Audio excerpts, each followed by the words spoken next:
안녕하세요. 저는 2026년 서울초등에 합격한 경험을 공유드리고자 이 자리에 섰습니다. 저는 올해 100일의 시간을 효율적으로 활용하여 합격할 수 있었다고 생각합니다. 수험 생활 전반에 대한 내용보다는 스킬 측면에서 설명드리고자 합니다. 목차 소개에 앞서 간단하게 제 소개를 하자면 2024년 일병행으로 5개월 준비한 후 서울 1차 탈락을 한 경험이 있고 2년 후인 2025년 7월에 퇴사하고 100일 동안 준비 후 합격했습니다. 목차입니다. 먼저 첫 번째로 한마음 카페나 임수진 교수님 카페에 자주 올라오는 질문에 대한 저의 생각을 말씀드리고자 합니다. 이후 두 번째로는 백지 인출을 효율적으로 하는 방법, 세 번째로는 인출 짝스터디 활용법에 대해서 소개하고자 합니다. 먼저 첫 번째로 셀프 Q&A입니다. 쌍방향 소통이 아니라 제가 이번 주에 카페에 들어가서 가장 많이 나오는 질문들을 모아서 답변하는 방식으로 진행하겠습니다. 총 4개의 질문이 있습니다. 먼저 1번 질문입니다. 이 시기에 새 책을 사야 하는지에 대해 많은 글이 올라와서 가져와 보았습니다. 저 또한 재수생으로 이러한 고민을 한 적이 있어 제 의견을 공유드립니다. 저는 새 책을 사는 것을 추천드립니다. 2가지 이유를 설명드리겠습니다.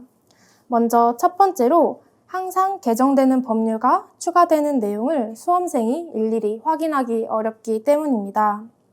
예를 들어 이번에 노인장기요양보험법 중 이론서에 나온 연수가 개정이 되었는데 이러한 내용을 혼자 확인하다 보면 놓칠 수 있습니다.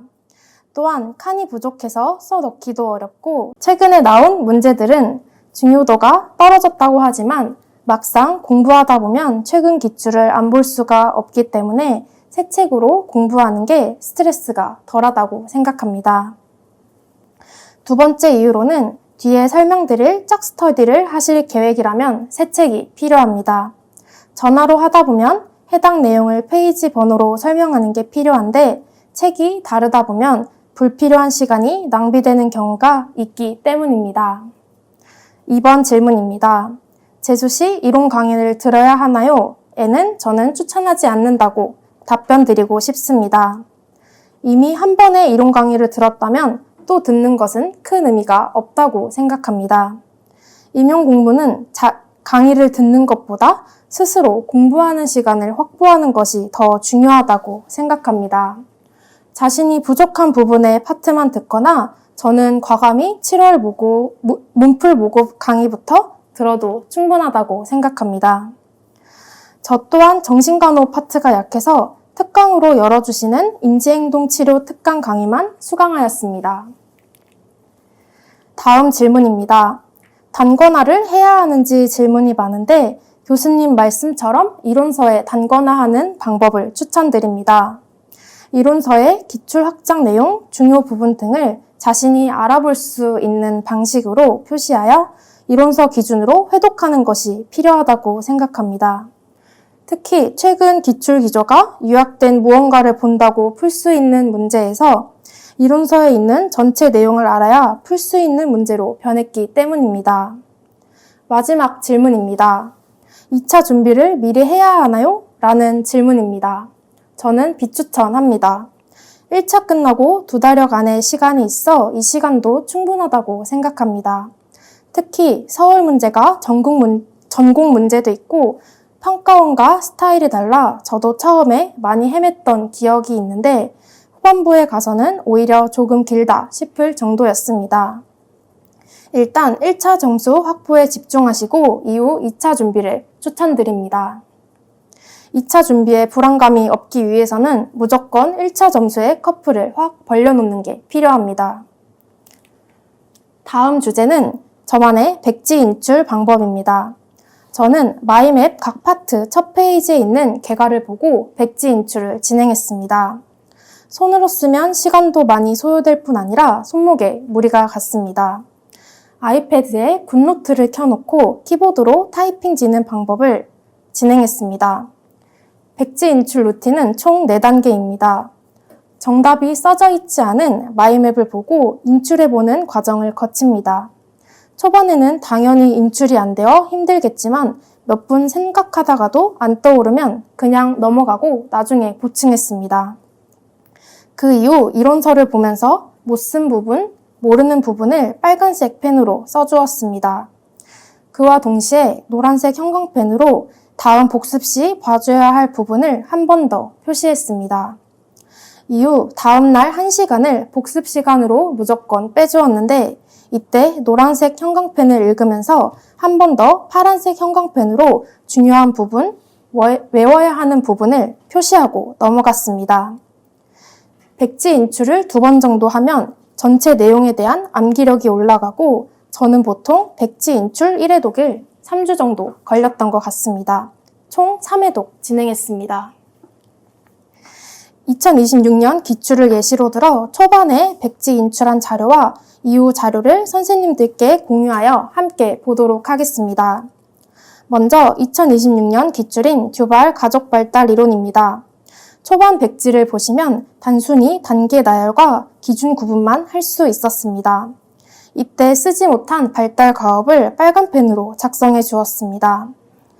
이후 2번째 백지 때는 할 수 있는 부분까지 확장하여 발달 과업까지 써주었고 부족한 부분을 메이크업하는 방식을 활용했습니다. 이러한 백지 쓰기를 여러 번 진행해 보면서 계속 조금 더 인출해볼까 하면서 점점 암기 영역을 늘려갔습니다. 2번째 예시는 신생아 황달에서 청동화 증후군과 교환 수열 문제입니다. 뒤에 짝 스터디 부분에서도 나오겠지만 백지 인출 때도 문제로 나올 것 같아 외워둘 필요가 있다고 생각해 빨간색 펜으로 보충해서 넣어주었고 책에도 표시하여 외워주었습니다. 이렇게 타이핑으로 백지 인출을 하는 방법이 시간이 매우 절약되어 효율적인 공부를 할 수 있었던 것 같습니다. 다음 주제는 짝스터디 활용법입니다. 저의 단기 합격에 가장 큰 역할을 한 방법이라고 생각합니다. 1차는 스터디를 하지 않으시는 분들도 많은데 저는 정말 강력 추천드립니다. 시간 소모도 적고 서로 문제를 주고받으면서 상대가 중요하다고 생각하는 부분을 알 수 있어 좋았습니다.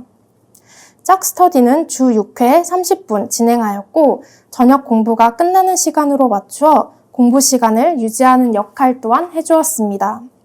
제가 진행한 짝 스터디 방법입니다. 특정 분량을 정하지 않고 페이지를 계속 넘겨가면서 번갈아 질문하고 답하는 방식입니다. 처음에는 한 권을 일주일로 잡고 하루에 한 80페이지 정도씩 진행했습니다. 점점 회독 기간을 줄여나가면서 1차 시험 전에는 하루에 한 과목, 하루에 한 권으로 줄여나가면서 진행했습니다. 이때 같이 대화 나눈 내용은 사진에 보이는 연두색 색연필로 표시해 주었습니다. 스터디를 하다 보면 중요한데 내가 인출을 못하는 부분이 반드시 생깁니다. 혹은 인출을 할 수 있다고 생각했는데 직접 입으로 나오지 않는 부분도 있습니다. 이런 부분은 꼭 스터디가 끝나고 처음부터 다시 돌아가 소리내어 읽으면서 암기했습니다. 이 과정을 매일 반복하다 보니 기하급수적으로 외운 부분이 늘어났습니다. 이 짝 스터디 질문은 주로 기출 내용과 기출 확장 부분을 진행했고 가끔 기출에는 없지만 나오기 좋은 척도, 기준, 법령과 같은 것을 서로 예상 문제로 이야기했습니다. 또한 질문을 하다가 연결고리가 떠오르면 같이 질문해 주었습니다. 예를 들어 성인 간호학 난청 파트 스터디 시에 지역사회 간호학 소음성 난청 기준을 물어보거나 학교 간호 청력검사 항목을 물어보는 등으로 점점 확장하고 연결고리를 만들어 주었습니다. 이렇게 하면 기억에 더 잘 남고 여러 개를 함께 외울 수 있어서 좋았습니다. 이 스터디의 장점은 짝 스터디 선생님이 잘 모르는 부분이나 제가 잘 모르는 부분이 나왔을 때 서로 설명해 주면서 이해와 암기가 잘 된다는 것입니다. 저희는 청킹도 공유하여 같이 외워나갔습니다. 예시입니다. 저는 짝 스터디 시에 말러의 분리개별화 이론에서 대상 항상성에 대해서 질문했었고 대상 영속성의 차이까지 외우려고 노력했습니다. 이를 통해 2026년 기출에서 대상 항상성이라는 문제를 맞출 수 있었습니다. 또한 2026년 등급 문제인 청력검사 항목을 짝스터디 선생님이 저에게 질문해 주셨고 서로 이런 게 있더라고요 라면서 넘어갔던 기억이 있습니다. 이후 복습 시에는 이 부분을 한번 봐볼까 하면서 전체를 읽어주었습니다. 전체를 읽으면서 귓속말 검사는 직접 말로 아무 단어 6개를 내뱉어보고 이 중에 3개에 맞추는 것이라고 생각했던 경험이 있었고 수능 청력 검사는 소음성 난청 기준과 똑같네 라고 생각했던 기억이 있어서 맞출 수 있었습니다. 스터디를 하면서 서로 나올 것 같은 예상 문제를 예측해 보곤 했습니다. 비숍 척도도 스터디 시의 예측 문제로 생각한 문제 중 하나였습니다. 이렇게 짝스터디 백지 인출로 여러 번 인출해 보았을 때 제대로 인출되지 않는 부분이 생겼습니다. 이때는 암기카드를 만들어 시험장에 들고 갈 무기를 만들어 주었습니다.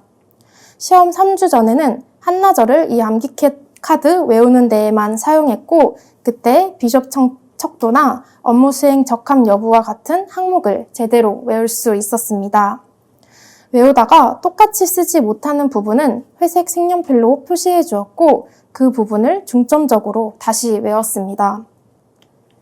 이러한 스킬을 활용하여 저는 이번 2026년 임용에서 100일의 준비 과정을 통해 4득이라는 성적을 거둬냈고 제 스킬을 이 영상을 보고 계신 분들이 적용한다면 더 좋은 성과를 낼 수 있을 것이라고 생각합니다. 여러분들도 할 수 있습니다. 감사합니다.